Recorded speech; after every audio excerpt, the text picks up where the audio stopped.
తాకట్లో ఉన్న మీ బంగారాన్ని విడిపించి ఆ రోజు ఆన్లైన్ రేటుకి కొంటాం. Sharma gold company. నమస్కారం అండి, సుమన్ టీవీకి స్వాగతం. నేను గీతాంజలి. ఇవాళ మనతో పాటు ఉన్న అతిథి శ్రీ గురు కరుణామయ్య గురువు గారు. వారు శ్రీ విద్యాపీఠం వ్యవస్థాపకులు. అలాగే 45 సంవత్సరాలుగా అమ్మవారి ఉపాసన చేస్తూ ఎంతో మందికి మంత్రోపదేశం చేసిన గురువర్యులు. వారితో మాట్లాడి మనకున్నటువంటి సందేహాలకు సమాధానాలు తెలుసుకుందాం. నమస్కారం గురువుగారు. నమస్కారం. గురుగారు, శివరాత్రి జన్మకో శివరాత్రి అని అంటారు మామూలుగా మాట, కానీ సంవత్సరానికి ప్రతి ఏడో వచ్చే శివరాత్రి ఎంతో వైభవంగా మనం జరుపుకుంటాం. కొన్ని నియమాలు చెప్తారు, అన్ని ఆచరించే విధానం అంతా. ఇప్పుడు విష్ణువు అలంకార ప్రియుడు అంటారు, అలాగే శివయ్యకు అభిషేక ప్రియుడు అంటారు. చెంబుడు నీళ్లు పోస్తే చాలు సంతోషించి వరాలను ఒసంగుతాడు శివయ్య. ఎందుకు అంత ఇష్టం అభిషేకం? ఎందుకు చేయాలి అసలు శివయ్యకు అభిషేకం? దాని ద్వారా మనం ఏం నేర్చుకోవాలి, ఏం తెలుసుకోవాలి? ఈ పండగలు ఎందుకు వస్తున్నాయి? నిజానికి సర్వకాల సర్వావస్థల యందు భగవంతుని నేను ధ్యానం చేస్తూ కూర్చోవాలి. ఈ ధర్మం పెట్టింది ఆవిడే. నేను ఎప్పుడు ఆవిడే అంటూ ఉంటాను, పై ఆవిడ. ఈ ధ్యానం చేయనీయకుండా అట్రాక్షన్స్ పెట్టి మాయలో పడేసేది ఆవిడే. ఈ పెట్టేసి వీడి ఇద్దరి మధ్యలో రెండింటి మధ్య నలుగుతూ ఉంటే వాళ్ళ ఆకృష్య మోహాయ మహామాయా ప్రతితని ఆక్రోషిస్తుంటే నవ్విది ఆవిడ. ఇది ఒక కేళీ విలాసం అంచేత. కానీ వాళ్ళని రక్షించడం కోసం అన్నట్లు కొట్టుకుపోకుండా పండగ పేరుతో ఒక్కొక్క నామంతో ఒక్కొక్క రూపంలో ఒకే శక్తిని ఆరాధించే సిస్టమ్ మనకి డెవలప్ చేసింది. వినాయక చవితి అదే అమ్మవారే వినాయకుడి రూపంలో వచ్చేస్తుంది. ఓం గం గణపతి అని అక్కడ వేరే వేరే నైవేద్యాలు, వేరే వేరే మంత్రాలు. అంటే ఏంటి, నువ్వు అన్నిటికీ అలవాటు పడుతున్నావు, అన్ని రకాల స్పిరిచువల్ ఫీల్డ్లోనూ నువ్వు అడుగు పెడుతున్నావు. అక్కడ ఉంటుంది. తర్వాత చూస్తే దసరా నవరాత్రులు, అమ్మవారు దుర్గా రూపంలో నవదుర్గలు, ప్రథమం శైలపుత్రి, ద్వితీయం బ్రహ్మచారిని, నిన్ను రక్షించడానికి ఇన్ని అవతారాలు అయితేనే ఆవిడ వస్తుంది. అక్కడ మళ్ళీ నియమాలు వేరే ఉంటాయి. వైకుంఠ ఏకాదశి అలంకార ప్రియుడు విష్ణుమూర్తి వస్తున్నారు. తులసి వాళ్ళు, ఆండాలు, ధర్మాసం. ఇలా చూస్తే ప్రతీది ఏదో ఒక మిషతోటి భగవంతుని నేను కొల్చుకునే అవకాశం ఇవ్వడానికి వచ్చిందే పండగ. కానీ మనం ఈ పండగతోటి మాత్రమే తృప్తి చెందకుండా, ఈ పండగలో కూడా జనాలు ఎక్కడ పొరపడుతున్నారంటే, శివరాత్రి అంటే వాళ్ళకి వచ్చింది రెండే, జాగరణ, ఉపవాసం, అభిషేకం. అది మూడే చేస్తారండి. ఇచ్చేస్తే చాలు అనుకుంటాం, రాత్రి మాత్రమే.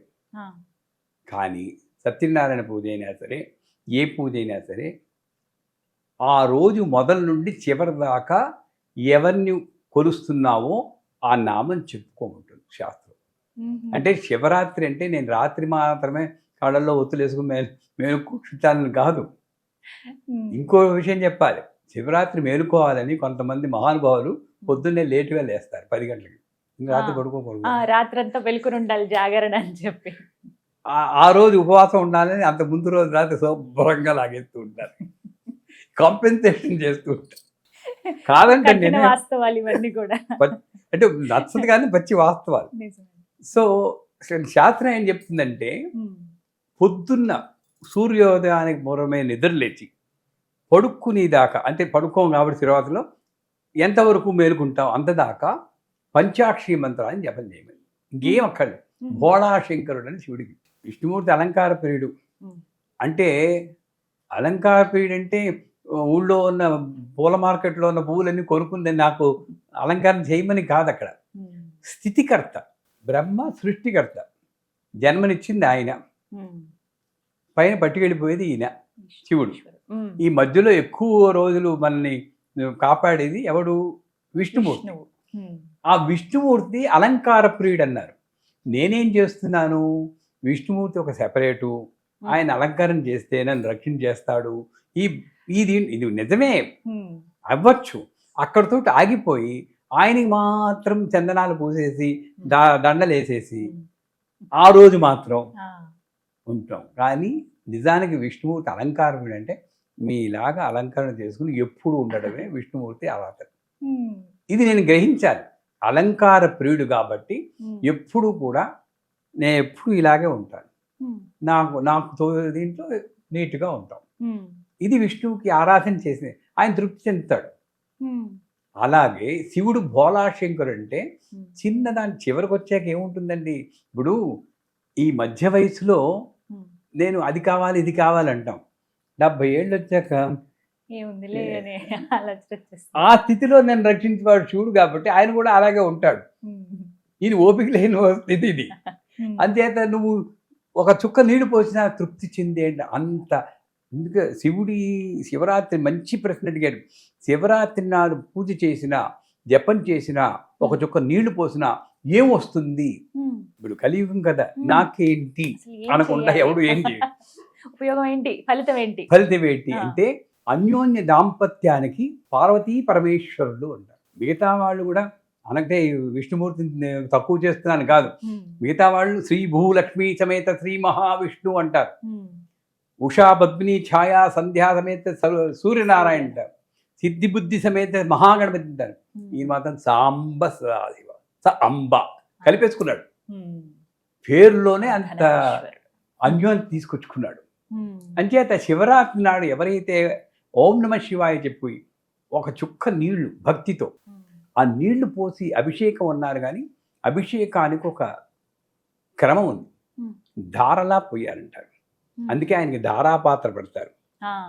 పడుతూనే అంతేగాని చెంబులతో ఇలా పోసేయమని కాదు. ఇప్పుడు మన మీద బిందులతో ఊపిరాడదు మనకి, అవునా కదా? ఇందాక ప్రాణప్రతిష్ఠ ఎప్పుడు చెప్పుకున్నాం మనం, ఆయనకి ఊపిరాడద్దు అని చేత మెల్లిగా పోయాలి.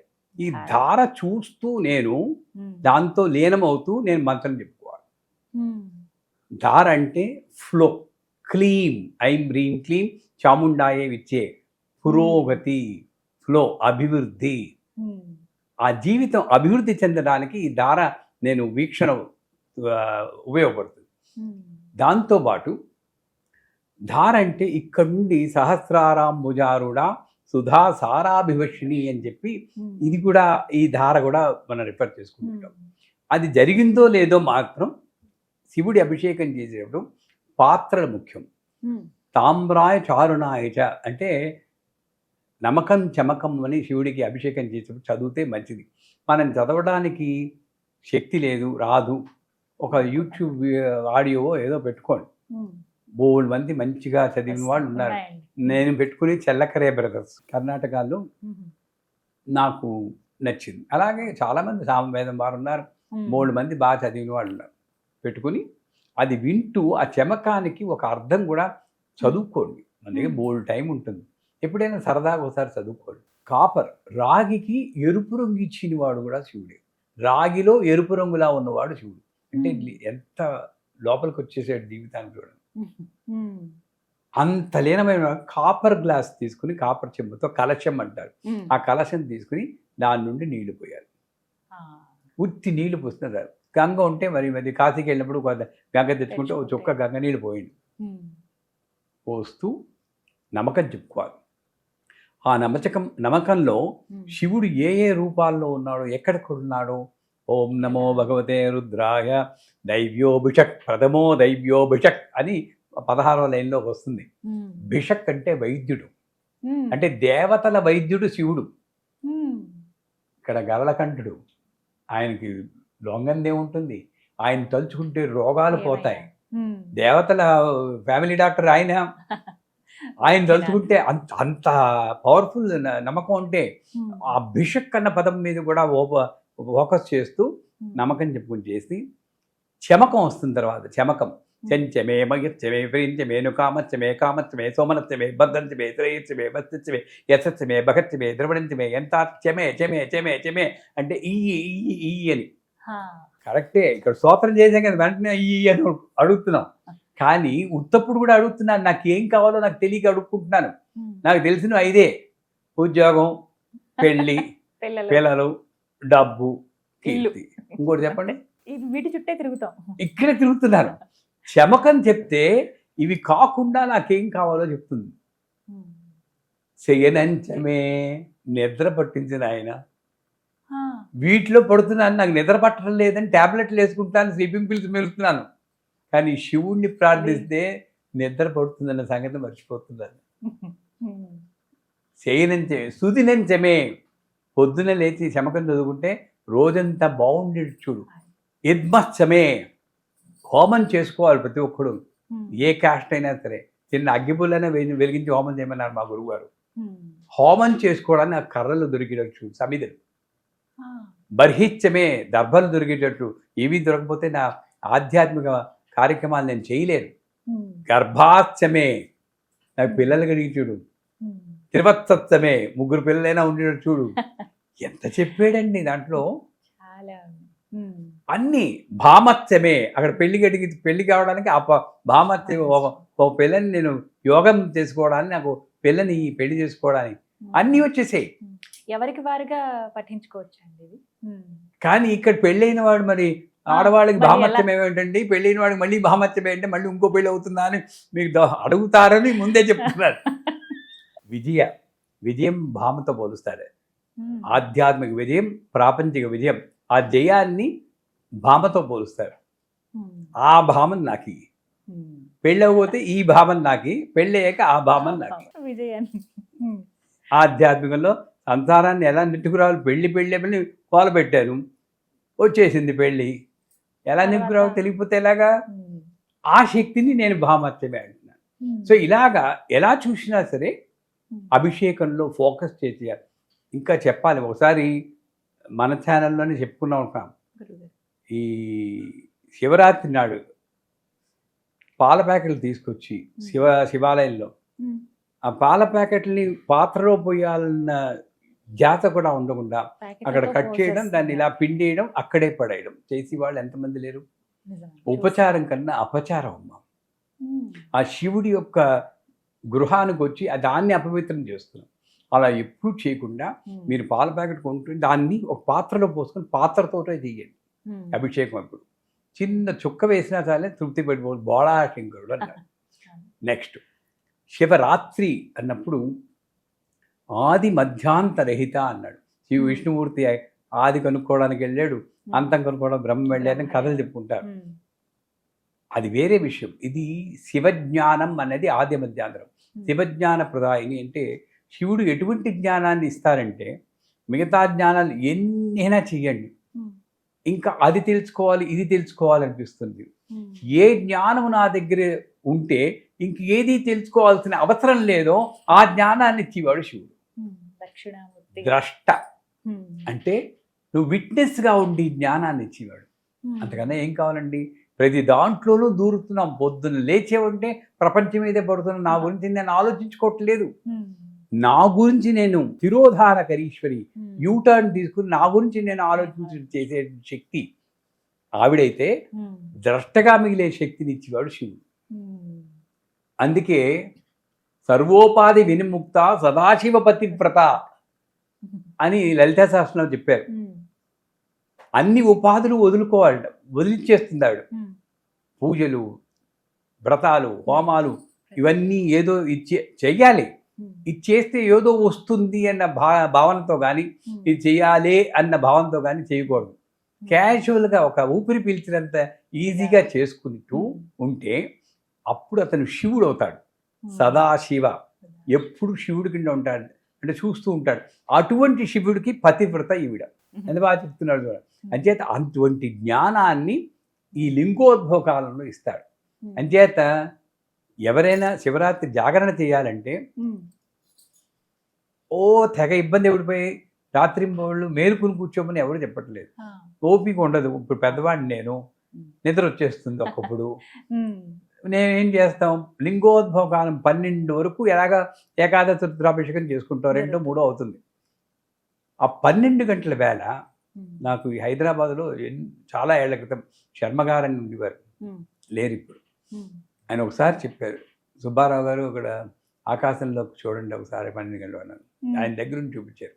ఈశాన్య భాగంలో ఉమ్, నక్షత్రాలని ఓంకారంలో కనబడతాయి ఒకేసారి. ఆ, అది శివరాత్రి. ఫ్యూ సెకండ్ 3 సెకండ్స్ ఎంతో మళ్ళీ వెళ్ళిపోయాడు.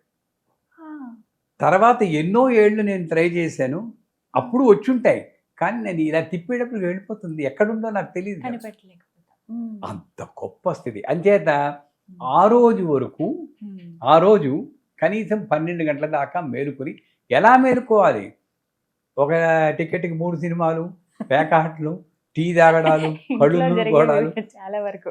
అలా వద్దు. ఉమ్, నన్ను అడిగితే ఓ 10 రోజుల ముందు ప్రాక్టీస్ చేయండి.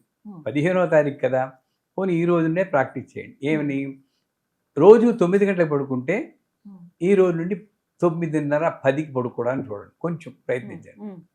అలా 11, 11:30, 12 మీరు సాధించగలరు కొంచెం కొంచెం ప్రార్థిస్తే. శివరాత్రి ఒక్కసారి చేయాలంటే మనకు కష్టం. అప్పుడు 12 గంటల వరకు వస్తే సరిపోతుంది. అంతేగాని బలవంతంగా మనం జాగరణ చేయాల్సిన అవసరం లేదు. ఒకవేళ జాగరణ చేస్తే మరీ మంచిది, చాలా మంచిది. ఎందుకంటే ఈ జాగరణ నాలో ఒక జాగరూకతని మేలుకొల్పాలి. అంటే నేను కళ్ళు తెరుచుకుని ఉన్నానేమో కానీ కళ్ళు మూసుకున్నట్లే లెక్క అంటుంది శాస్త్రం. నాకు ఏం కావాలో నాకు తెలియదు, ఎందుకు పుట్టానో తెలియదు, ఏం చేస్తే నాకు కావాల్సింది వస్తుందో తెలియదు. అటువంటి దాని నుండి మేలుకొనడమే జాగరణ అంటారు. భగవంతుని ఎప్పుడూ దగ్గర ఉండడమే ఉపవాసం అంటారు. ఈ రెండింటిని అలవాటు చేసేది. ఇంత వాల్యూ ఉన్న శివరాత్రిని అభిషేకంతో చేసుకున్న తర్వాత బిల్వ పత్రాలతో పూజ చేయమన్నారు. 3. ఆ 3 సంకేతం సత్వ రజస్తమో గుణాలు, జాగ్రత్త సుషుప్తి, స్వప్న సుషుప్తి అవస్థలు, భూత భవిష్యత్ వర్తమానాలు, ఏది తీసుకున్నా అందులో ఉన్నది ఈ శివుడే. అంటే ఈ అన్ని స్థితుల్లోనూ నువ్వు ద్రష్టగా ఉండు, చూస్తూ ఉండు, కానీ నువ్వు ఏం కలగజేసుకోకు. చేసేవాడు ఆవిడ, చేసేవాడు ఆయన, లేదా చేసి ఆవిడ, చూసేవాడు నువ్వు. నోరు మూసుకుని మన శంకరాభరణం సినిమాలో ఆవిడ అంటూ నోరు మూసుకుని కూర్చోక సొల్లు ఆవిడకి ఎందుకు రాని, హిందోళ రాగంలో ఏదో వచ్చింది నిషాదం అని చెప్పి. అలాగా నువ్వు ఉండరా బాబు, నేను అన్ని చూసుకుంటానంటే నువ్వెందుకు అలా పడిపోయి అన్ని మనమే చేసేద్దాం అని ఆలోచన. ఆ జ్ఞానం చిచ్చి, అందుకే చిత్ శక్తి అష్టోత్తరం అని ఒకటి ఉంది. చిత్ శక్తి అష్టోత్తరం. భూరూప సకలాధారాయ నమః, ఓం నమ శివాయ అని విశ్వంలో ఉన్న అన్ని శక్తుల్ని వర్ణిస్తూ, ఆయుర్వేద స్వరూపాయ నమః, ధనుర్వేద స్వరూపాయ నమః, అర్థశాస్త్ర ఎకనామిక్స్ కూడా నువ్వే, ఆయుర్వేదం నువ్వే, ధనుర్వేదం ఆర్చరీ నువ్వే, లలితాయై నమః అని కూడా వస్తుంది. లలిత నువ్వే, విష్ణువు నువ్వే, లక్ష్మి నువ్వే, అన్నీ నువ్వే. అటు గొప్ప అష్టోత్తరాన్ని చేస్తూ ఈ బిల్వపత్రాలతో పూజ చేసి, నాగమల్లి అని తెల్ల పుష్పాలు ఉంటాయి వాటితో పూజ చేసి, పులగం అంటారు, ఉండడం తెలుసా, పెసరపప్పు వేసి కాస్త బెల్లం ముక్క పెడతారు. మా చిన్నప్పుడు ఆ బెల్లం ముక్క కోసి అలా చూస్తూ ఉంటాం. పులగం కన్నా బెల్లం ముక్క మీద ఉంటుంది, అది నైవేద్యం పెట్టమంటారు. అది పెట్టి ఆ రాత్రంతా కూడా శివనామస్మరణ చేస్తూ ఓం నమః శివాయ భజన చేస్తుంటే, పొద్దున్న పూట 5:30, 6 ప్రాంతంలో పార్వతీ పరమేశ్వర కళ్యాణం చేస్తారు కొంతమంది. మేము ఒకసారి చేసాం. ఆ కళ్యాణం చేస్తే ఆ రోజు ఆ శివరాత్రి ఉత్సవం ముగిసినట్టు అన్నమాట. ఖచ్చితంగా సంవత్సరంలో ఒకసారి వచ్చేది కాబట్టి ఇలా జరుపుకోవాలి. అందుకే జన్మకో శివరాత్రి అంట. ఎందుకంటే మాస శివరాత్రి వస్తుంది, అప్పుడు కూడా ఇలా చెయ్యాలి. అసలు ప్రతిరోజు శివనామస్మరణ చేసుకోవాలి. వదిలేసేయండి, మాస శివరాత్రి అయినా చెయ్యండి, వదిలేసేయండి. 12 నెలల తర్వాత ఏడాదికి ఒకసారి చేయండి, కానీ జన్మకో శివరాత్రి అయినా చెయ్యండి కనీసం. అంత లిబరల్గా ఉన్నాడు కనుక బోళా శంకరుడు అన్నాడు. చాలా చక్కగా వివరించారు. అంటే ఇప్పటి వరకు మీరు అన్నట్టుగా టైం పాస్ కానీ అలా అయిపోయేది, చేద్దామంటే చేద్దాం, అలా కాకుండా మనసు పెట్టి చేస్తే ఖచ్చితంగా అందులో లీనం అయిపోతాం మనమే. అమ్మ ఆయనే, అయ్యా ఆయనే, అన్నీ ఆయనే. చక్కగా వివరించారు గురుగారు, ధన్యవాదాలండి.